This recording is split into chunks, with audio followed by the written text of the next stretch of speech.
আপনারা শুনছেন the untold stories.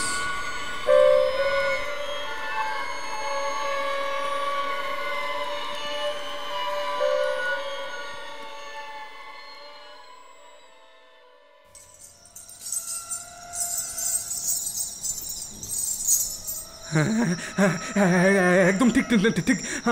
আমি আমি আমি দেখেছি, একেবারে স্পষ্ট দেখেছি। শাড়ি পরা একটা মহিলা, তার লম্বা লম্বা লম্বা চুল, ওদিকে ছুটে চলে গেল। হ্যাঁ হ্যাঁ, আমিও দেখলাম, কিন্তু সে কোথায় গেল?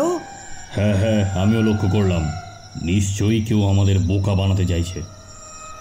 ওই ছায়াটা মুহূর্তের জন্য দেখা দিল, আবার মিলিয়ে গেল। ভূত হোক বা মানুষ, কিন্তু এর পেছনে নিশ্চয়ই একটা সত্যি আছে, আর সেই সত্যটাই খুঁজে বার করাই এখন আমার একমাত্র লক্ষ্য। আজ রাতে আর ঘুম আসবে না আপনাদের, কারণ এই বাড়ির প্রতিটি দেয়াল, প্রতিটি ইট পাথর রক্তাক্ত অতীতের সাক্ষী।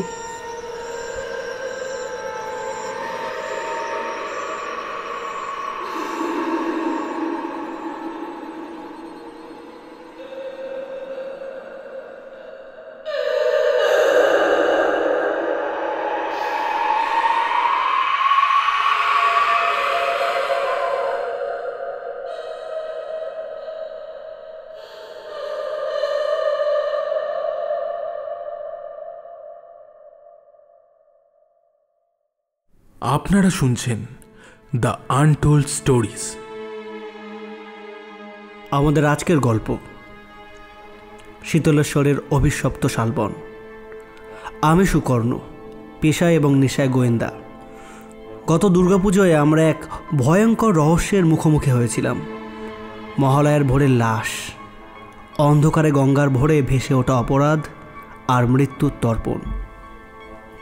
কেসটা শেষ হয়েছে, অপরাধীরও শাস্তি হয়েছে, কিন্তু মানুষের জীবন কি কখনো রহস্যমুক্ত থাকে বা থাকতে পারে?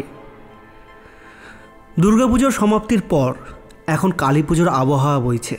শহর, গ্রাম, মফস্বল আলোয় ভরে উঠেছে। বাজি ফাটার শব্দে আকাশ কেঁপে উঠছে। সবাই আনন্দে ব্যস্ত, কিন্তু আমাদের চারজনের জীবন এবার এক অন্যরকম যাত্রা শুরু হতে চলেছে। এই যে বচ্চাত মশাই, এত দিন এত পরিশ্রম করে অজিতের কেসটা সলভ করলাম। পুরো দুর্গাপুজোটাই তো ওই থানা আর মাছের আড়ত করেই কাটিয়ে দিলাম।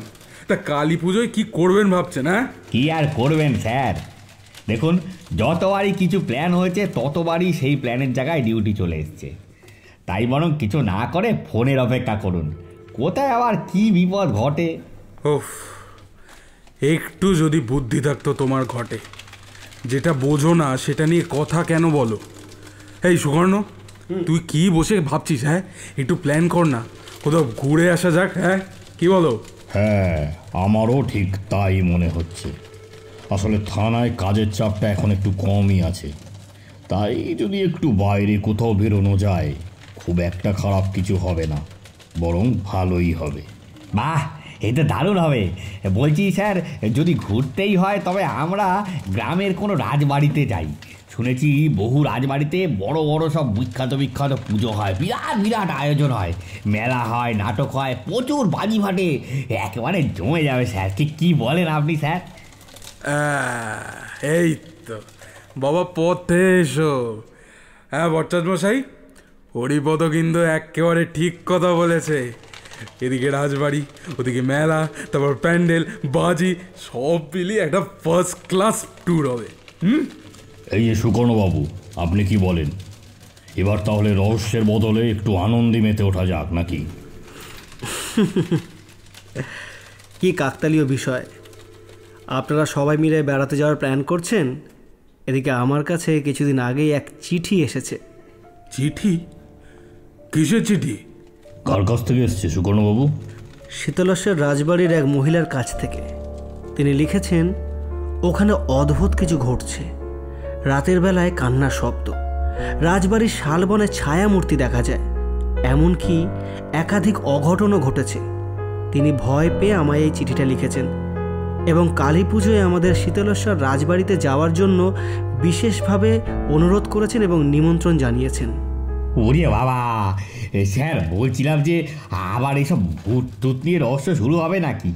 আমি কিন্তু এসবের মধ্যে নেই স্যার, আগেই বলে দিলাম। আমি এখানেই থাকবো। হ্যাঁ স্যার, বউকে সময় দেবো। হরিপদ, মরার আগেই ভূত হয়ে যেও না তো। তুমি তো নিজেই সারাক্ষণ বলতে থাকো বাড়ি গেলেই নাকি তোমার সব শান্তি চলে যায়, সারাদিন থানায় থাকতে পারলেই নাকি তুমি ভালো থাকো। তাহলে না স্যার, ও আপনি যাই বলুন, আমি এতে নেই।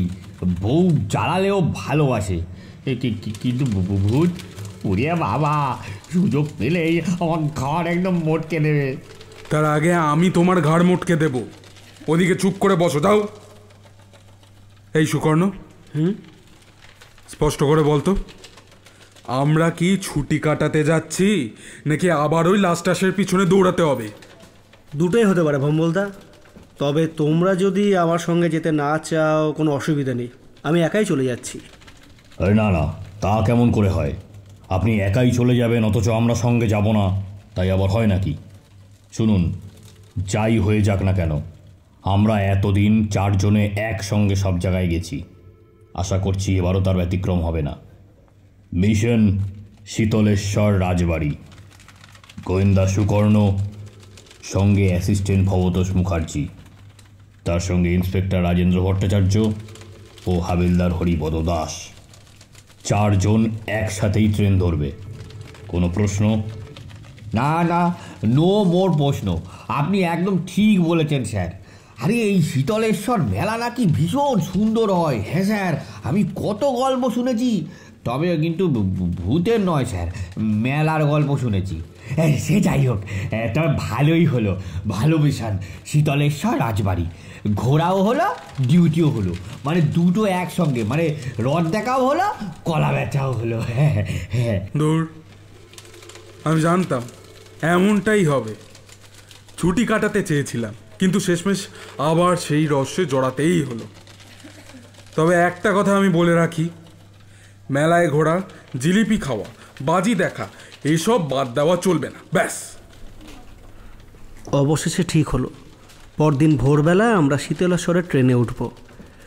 বাকিরা মেতে উঠেছিল ভ্রমণের আনন্দে, কিন্তু আমার মনে হচ্ছিল এই যাত্রা আমাদের অজানার পথে নিয়ে যাবে, কারণ চিঠির লাইনগুলো আমার কানে বারবার বাজছিল।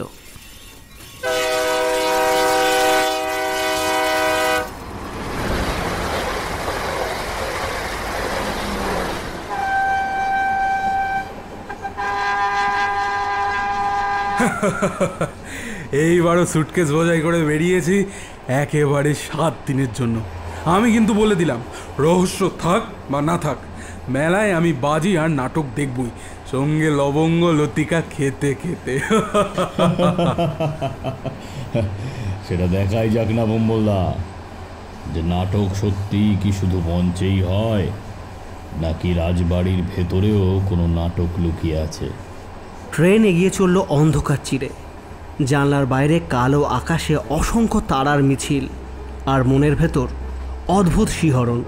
আমি জানতাম শীতলেশ্বরের রাজবাড়িতে শুধু মেলা দেখা আর ঘুরে বেড়ানোর জন্য আমরা যাচ্ছি না, ওইখানে আমাদের জন্য অপেক্ষা করছে এক অভিশপ্ত শালবনের রহস্য।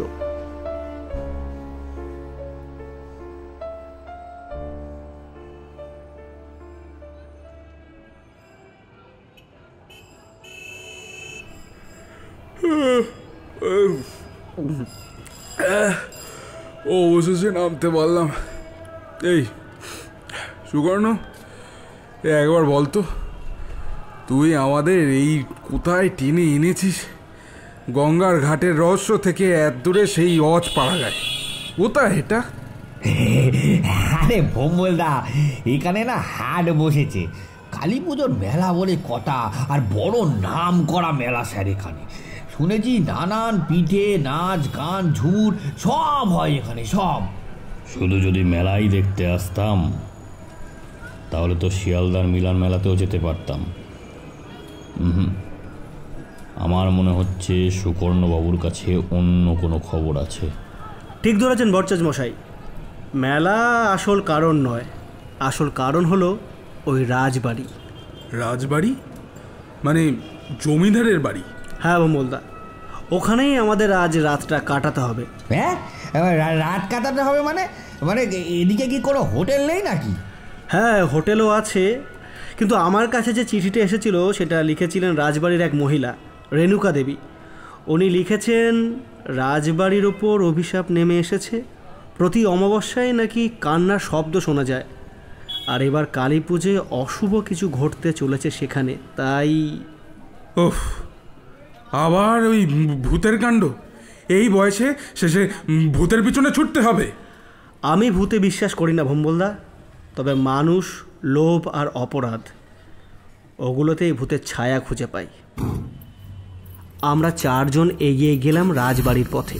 মেলার আলো পিছনে মিলিয়ে গেল, সামনে ঘন শালবন, আর তার ওপারে অন্ধকারের পর্দা। পুরনো জরাজীর্ণ রাজবাড়ি যেন দাঁড়িয়ে আছে এক মৃত ইতিহাসের প্রহরী হয়ে। রাজবাড়িতে পৌঁছতেই দারোয়ান রাজবাড়ির দরজা খুলে দিল। আগে আপনারা 4 জন না আর কেউ আছে? না ভাই, আমরা 4 জন এসছি। তুমি কি এখানেই থাকো? আগে হ্যাঁ। নাম কি তোমার? আমি গোপাল। আচ্ছা, শুনেছি যে এখানে নাকি অমাবস্যায় ভূতের কান্না শুনতে পাওয়া যায়, তা তুমিও কি শুনেছো? ভেতরে চলুন, মা আপনাদের জন্য অপেক্ষা করছে। আমরা গোপালের সাথে রাজবাড়ির বারান্দায় এসে দাঁড়ালাম।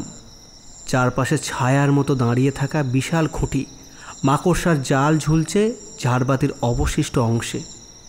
এই বাড়ির দেওয়ালে সময়ের ক্ষত চিহ্ন, আর বাতাসে যেন একটা ভেজা গন্ধ, পুরনো কাঠ আর ভয়ের মিশ্রণ। গোপাল, ওনারা এলেন? হ্যাঁ মা। যা, ওনাদের রাতের খাবারের ব্যবস্থা কর। হ্যাঁ হ্যাঁ, যাই যাই। আপনারা হয়তো ভাবছেন সেই শহর থেকে এতটা ঝক্কি পুহিয়ে, এতটা পথ পেরিয়ে এই হদ্দ গ্রামে কি করতেই বা এসেছি। আমি জানি আমি আপনাদের ডেকে ভুল করেছি, কিন্তু সত্যি বলতে কি, এ বাড়িতে শান্তি নেই, সব ছারখার হয়ে যাচ্ছে, প্রতি মুহূর্তে বিপদ। আর সেই বিপদ থেকে আমায় উদ্ধার করতে একমাত্র তুমি পারো সুকর্ণ। আরে শান্তি নেই মানে? আমরা তো এসেছি একটু মজা করতে, মেলায় ঘুরবো, খাওয়া দাওয়া করবো। মানে ভোলা, মেলার থেকে না রহস্যে অনেক বেশি মজা। আচ্ছা ঠিক আছে, রেণুকা দেবী, আপনি সোজাসুজি বলুন তো, আসলে ব্যাপারটা কি? এই রাজবাড়ি এক সময় জমজমাট ছিল। জমিদার হরিনারায়ণ রায় খুব নামডাক ছিল, ধন সম্পত্তি, গৌরব, কীর্তি সবই ছিল, কিন্তু তার একমাত্র কন্যা লক্ষ্মী। রেণুকা দেবীর কণ্ঠস্বর যেন কাঁপছিল। আমরা বুঝতে পারছিলাম তিনি একটা অন্ধকার অতীতের দরজা খুলতে যাচ্ছেন। লক্ষ্মী খুব সুন্দরী ছিল, কিন্তু তার বিয়ে নিয়ে প্রচুর ঝামেলা হয়। শোনা যায় জোর করে বিয়ে দিতে গিয়ে এক অদ্ভুত ঘটনা ঘটে। সে রাতে কালী পুজো চলছিল, হঠাৎ করেই লক্ষ্মী নিখোঁজ হয়ে যায়,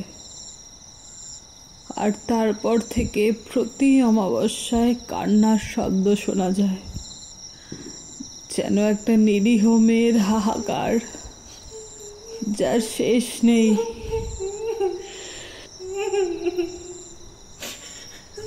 ও বাবা গো, ওই যে ওই আবার শুরু হলো। সুকর্ণ,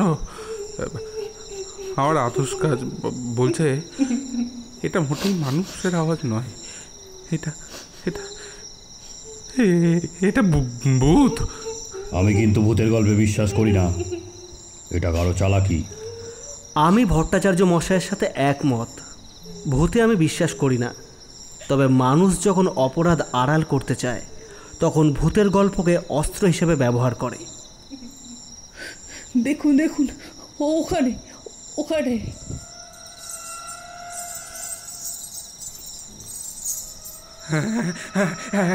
একদম ঠিক ঠিক ঠিক। আমি আমি আমি দেখেছি, একেবারে স্পষ্ট দেখেছি। শাড়ি পরা একটা মহিলা, তার লম্বা লম্বা লম্বা চুল, ও ওদিকে ছুটে চলে গেল। হ্যাঁ হ্যাঁ, আমিও দেখলাম, কিন্তু সে কোথায় গেল? হ্যাঁ হ্যাঁ, আমিও লক্ষ্য করলাম। নিশ্চয়ই কেউ আমাদের বোকা বানাতে চাইছে। ওই ছায়াটা মুহূর্তের জন্য দেখা দিল, আবার মিলিয়ে গেল। ভূত হোক বা মানুষ, কিন্তু এর পেছনে নিশ্চয়ই একটা সত্যি আছে, আর সেই সত্যটাই খুঁজে বার করাই এখন আমার একমাত্র লক্ষ্য। আজ রাতে আর ঘুম আসবে না আপনাদের, কারণ এই বাড়ির প্রতিটি দেয়াল, প্রতিটি ইট পাথর রক্তাক্ত অতীতের সাক্ষী।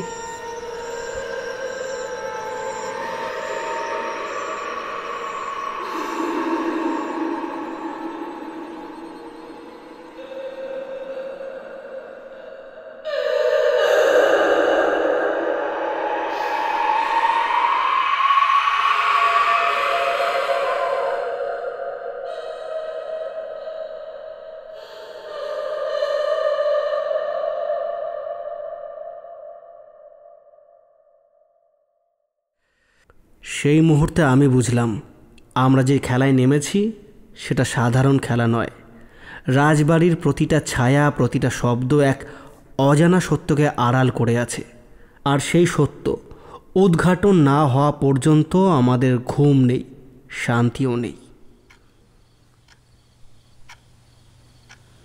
রাত তখন অনেকটা গড়িয়ে গেছে। রাজবাড়ির বাইরে মেলার আলো ধীরে ধীরে নিভে আসছে। ভেতরে আমরা চারজন, আমি, ভম্বলদা, ভট্টাচার্য মশাই আর হরিপদ। কেবল লণ্ঠনের ক্ষীণ আলোয় ভরসা করে দাঁড়িয়ে আছি। পুরনো এই রাজবাড়ির প্রতিটি ইঁট যেন শত বছরের অন্ধকার গল্প জমিয়ে রেখেছে। আমি জানি আজকের রাত নির্ঘাত আমাদের কিছু একটা জানাবেই। ভয় পেলে কিন্তু চলবে না ভম্বলদা, আমরা তো সবাই আছি এখানে। কেউ যদি নাটক সাজিয়ে আমাদের ভয় দেখাতে চায়, তবে তাকে শাস্তি পেতেই হবে। আর যদি ভূত হয়? ওরে বাবা, ভম্বলদা, তাহলে তুমি যেখানে লুকাবে আমাকেও তোমার সঙ্গে দিও। হ্যাঁ, লুকাবো না, একেবারে ট্রেন ধরে পালিয়ে যাব।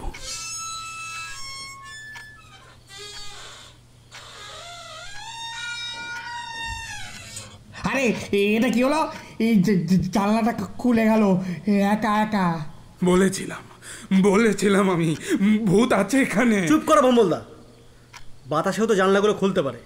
সবে তো তুমি ভূত খোঁজা বন্ধ করো তো।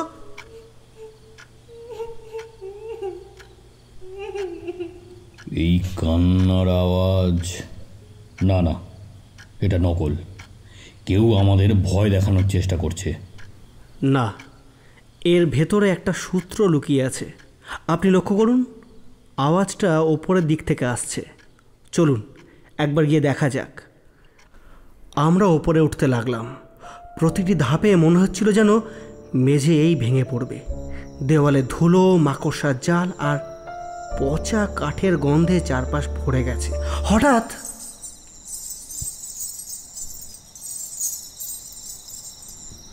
ঘুঙুর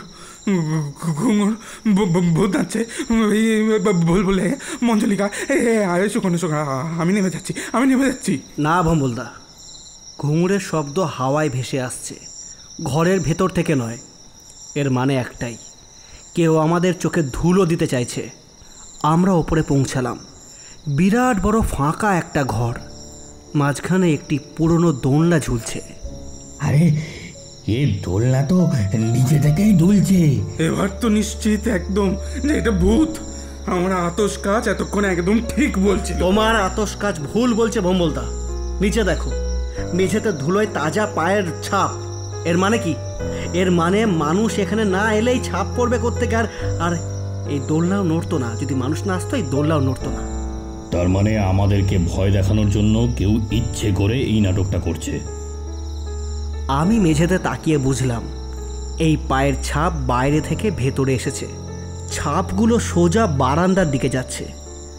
আর ঠিক তখনই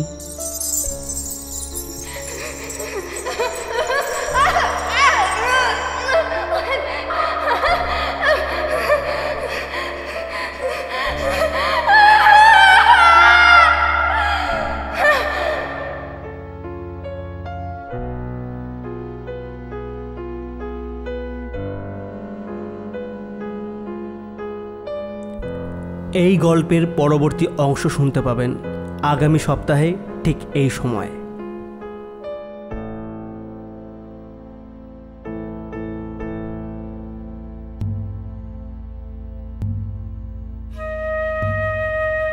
ভম্বলদার চরিত্রে ময়ূখ চ্যাটার্জি, অন্যান্য চরিত্রে প্রীতম ভট্টাচার্য, অঙ্কিতা বণিক, কৌশিক পাল, যুবরাজ সিনহা এবং শিউলি রায়। একটি খুশির খবর, প্রাচ্য প্রযোজিত নতুন নাটক বসন্তের বজ্র নির্ঘোষ দ্বিতীয় অভিনয় 31শে অক্টোবর 2025 শুক্রবার, জ্ঞানমঞ্চ, সন্ধ্যে 6:30। নাটক চন্দন সেন, একটি বিশেষ চরিত্রে সুপ্রিয় দত্ত, সামগ্রিক পরিকল্পনা ও নির্দেশনা বিপ্লব বন্দ্যোপাধ্যায়। টিকিটের জন্য যোগাযোগ করুন 9836852569 এবং 9674462249 নম্বরে। Audio partner the untold stories, media partner Rangadarpan. নাটক দেখুন, নাটকের সাথে থাকুন। ধন্যবাদ। আপনারা শুনছেন দ্য আনটোল্ড স্টোরিজ। আপনি যদি আমাদের চ্যানেলে নতুন হয়ে থাকেন তাহলে অবশ্যই সাবস্ক্রাইব করে দেবেন এবং পাশে থাকা বেল আইকনটি ক্লিক করে দেবেন। ধন্যবাদ।